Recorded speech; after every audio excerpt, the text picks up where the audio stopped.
What's up, everyone? CountBlagorath here with an album review, this time the 2012 Svart Records release of No Holier Temple by Hexvessel. If you're not familiar with this band, they are a psychedelic neofolk band hailing from Finland, and this is my first exposure to them, and this is also my first time reviewing this style. So if you've never came across my channel before, I am a metal reviewer. So let's dive into this album.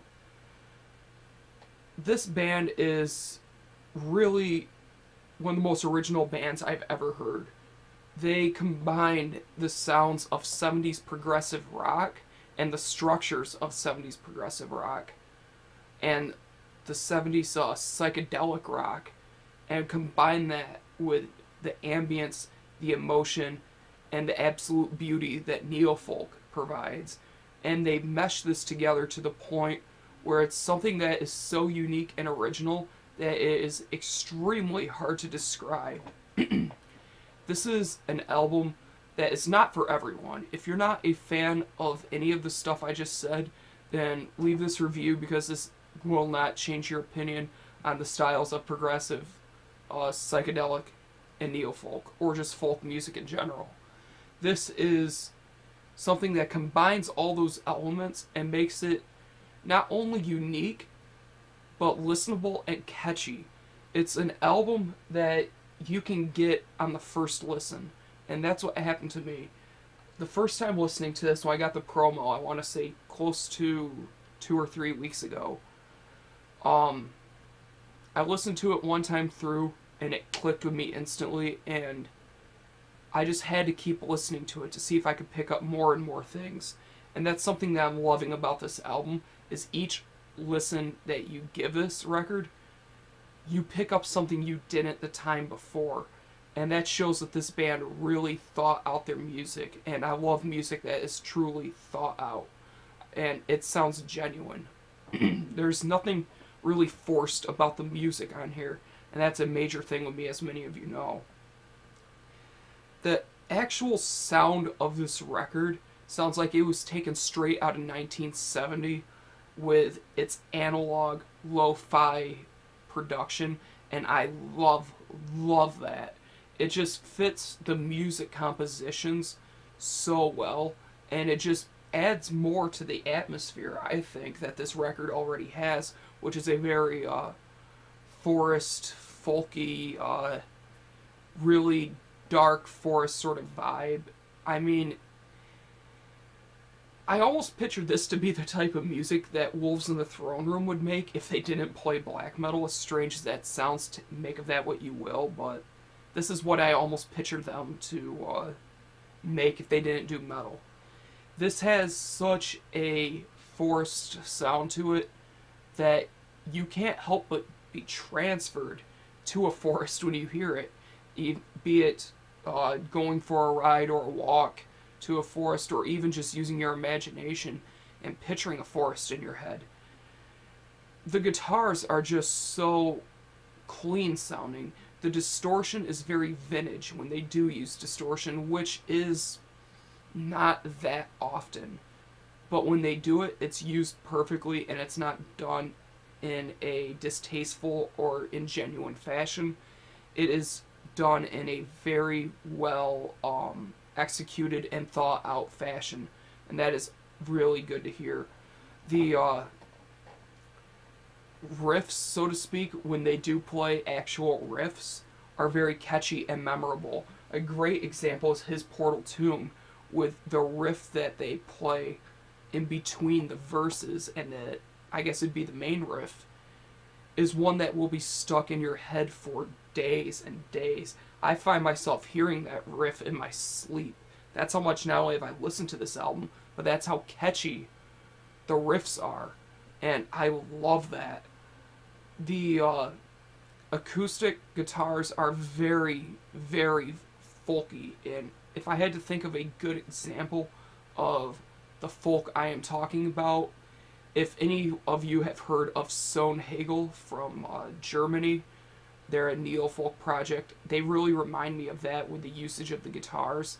There's a little bit of an Agalloch feel with the acoustics, muskox, that sort of thing. So if you really like that, you'll love the acoustic guitar on this album. The solos that are done are very short and to the point. There's nothing big and bombastic, nothing overpowering, nothing that changes the mood of the record. It's something that is very, very well executed and very catchy once again. And I mean, the only solo I could honestly kind of see as being a solo would be Sacred Marriage by which is the 8th track on this record. The thing is with that solo is it's almost done in a way so it's also the riff, which is something very unique but really cool. The compositions of the guitar and how they flow in context with the rest of the music is something that's truly awe-inspiring. They flow with the drums, the keyboards, the vocals, the bass, the violins and flutes, and all that stuff. It just flows together so well, and the bass is definitely there, and it's definitely audible. It sounds very good. It has the best tone I've heard for bass pretty much all year with any new release. The clear bass tone on this is just so perfect and so vintage sounding. It's amazing. The drums just have such a perfect sound to them. They're just big, bombastic sounding, just really driving at times, but at times they're just in the background going very soft, and it fits perfectly with the music. Nothing is out of place with this record, and that's what I'm loving about it, is nothing feels out of place. Everything is right where it belongs, and it's been thought out and planned to be that way. The keyboards and the folk instruments are used really often, but they're not done in an overbearing, overpowering sort of way. Violin is used scattered throughout the record. It's not the main instrument. If I had to say the main one, besides the guitars and whatnot, would be the organ sound on the keyboard, which has a very 70s sound, like a progressive rock keyboard. That big organ sound that you'd hear on records from like King Crimson, even Pink Floyd used it, Iron Butterfly.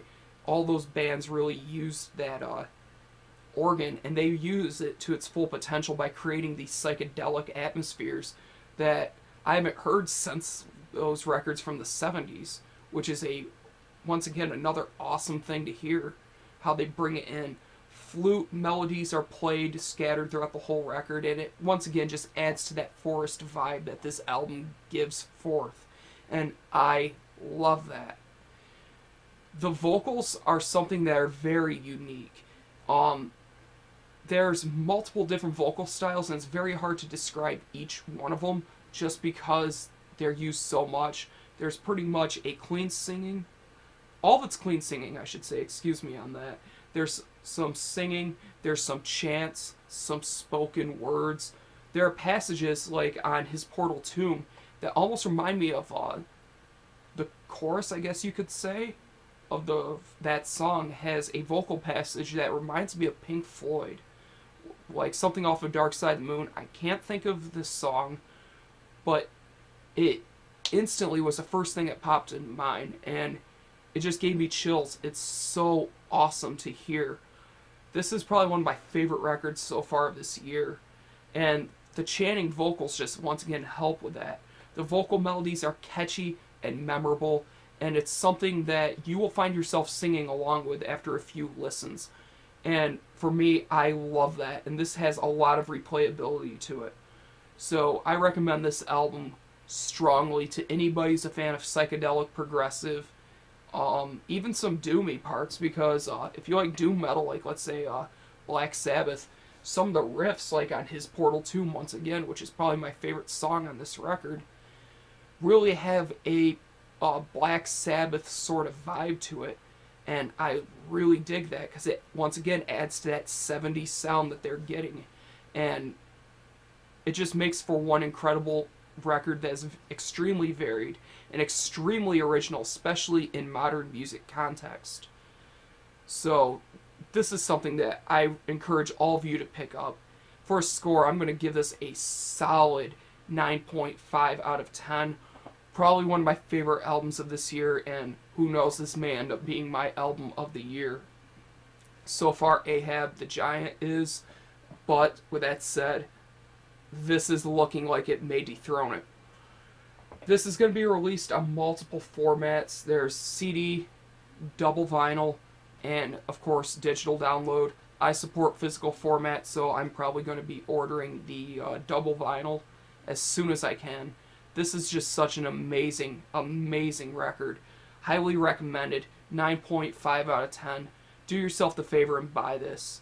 That's all I gotta say. So I can't say keep it metal like I normally do, since this is a folk record. But thank you guys for watching, and thank you for subscribing. I'll see you next time.